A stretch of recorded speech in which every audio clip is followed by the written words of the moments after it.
खलील ताहिर सिंधु साहब भी यहाँ मौजूद है, तो बात करते हैं यहाँ पर मिनोटरी के साथ जो सानिया हुआ है इसके बारे में क्या कहते हैं। जी खलील साहब, क्या कहेंगे आप, ये जो सानिया हुआ है इसके बारे में क्या कहेंगे? सबसे पहले आपका विनेस टीवी का और आप सबका शुक्रिया। मीडिया हमारे माशरे की आंखें, चेहरा और हाथ हैं, और आपने बहुत ज़्यादा यहाँ पे आवाज़ उठाई है। हमारे साथ ये कोई पहली दफ़ा नहीं हुआ, ये हम बड़ी देर से भुगते आ रहे हैं, जब से ज़िया-उल हक ने तारीखी बददियानती की हमारे साथ। और जब इस कानून को उसने कहा कि इस कानून की सज़ा सिर्फ और सिर्फ मौत होगी।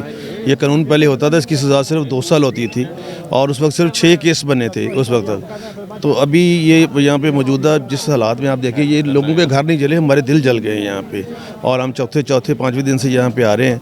मैं तो यही कहूँगा, ये ख़ास तौर पे रियासत फेल हो गई है सारे मामले में, और जब रियासत फेल होती है तो अपनी जो भी ऐसी तकसीम होती है ना किसी मुल्क की, इन अपना किसी नज़रिए पे होते हुए या और होती है, तो वहाँ पर वो भगत सिंह ने यहीं से था, भगत सिंह उसने कहा था कि वो फिर सारी उम्र उनकी नफरतें लोगों के अंदर से निकालते ख़त्म हो जाती है। क्या समझते हैं जो असल किरदार है वो बेनकाब हो पाएंगे, किए जाएंगे? बिल्कुल होंगे। उस मौलवी साहब जिसको असल में तो पुलिस ने जाती की SHO ने और SP ने, कि जब मौलवी साहब रात से ऐलान कर रहे हैं तो उसको गिरफ्तार क्यों नहीं किया।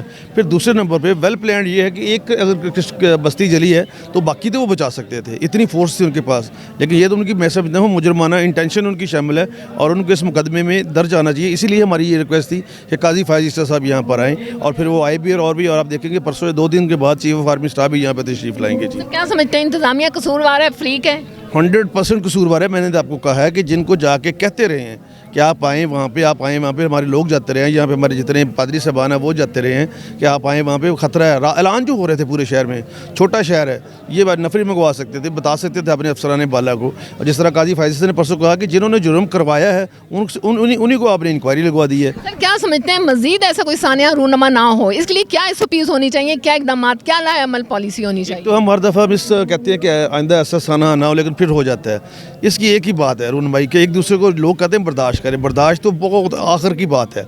बर्दाश्त होता है जैसे जबरन को बर्दाश्त कर रहा है। हम एक दूसरे को कबूल करें कि हम भी पाकिस्तानी शहरी हैं, हमारा भी रोल है इस मुल्क में, और हमें जीने का हक दिया जाए। जो हमला हुआ है, जो जत्थे के जत्थे आए हैं, क्या मकामी थे या बाहर से आए? बिल्कुल मकामी है। ये हमेशा हर दफ़ा होता है कि जब कभी भी कहीं पे हमला होता है, क्या नाम लगा दिया जाता है जी बाहर के हैं। अभी जो 160 लोग पकड़े हैं सारे झड़म वाले के हैं, और जो मौलवी जिसने ऐलान किया है वो तहरीक लबैक का, उसने सबसे पहले ऐलान किया है। जो मकामी मुस्लिम कम्युनिटी है उन सबका एक ही तरह का रिस्पॉन्स है? नहीं, बहुत सारे लोगों ने बहुत अच्छा रोल अदा किया है। मैं उन सारी बस्तियों में गया हूँ, चौथा दिन हम यहाँ पे आ रहे हैं। 14 अगस्त को हम सारे चर्चेज़ में 14 अगस्त की इबादत कर रहे थे इस वतन के लिए, और 15-16 को ये काम हो गया। मकामी लोगों ने बहुत यहाँ पे, कुछ लोग जो उन्हीं बस्तियों में थे उन्होंने अपने घरों में लोगों को पनाह दी है, उन्होंने खाना भी दिया, सब कुछ किया। उनके हम दिल से शुक्रगुजार हैं उनके।